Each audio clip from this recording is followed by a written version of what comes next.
এলো আমাদের বন্ধু বান্ধব যারা ঢাকা থেকে এসেছে।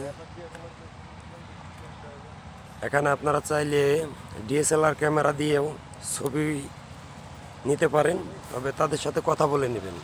কথা বলে নেওয়াটা আমি মনে করি খুব ভালো।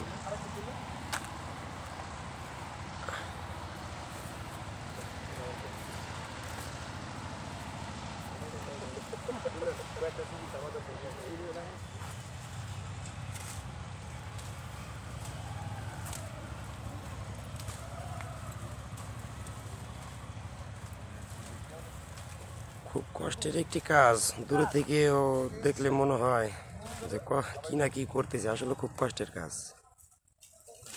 এই যে এখানে যে কচি পাতাটা দেখতে পারতেছেন, সেই কচি পাতাটাই সংগ্রহ করতেছে তারা।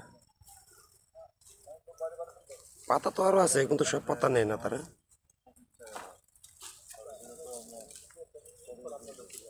অনেক বড় চা বাগান।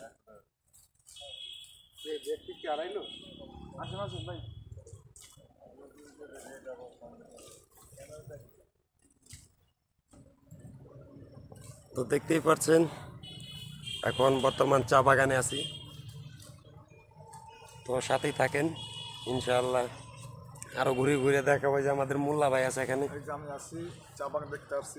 আমি চা দোকানদার, ঢাকা। আমি ওই জন্য চা দেখতে আসছি যে আসলে কি চালা করতে যায়। আজকে দেখলাম যে দেখে মনটা খুশি হলো যে এখান থেকে আমরা চা খাওয়াইতে পারতেছি।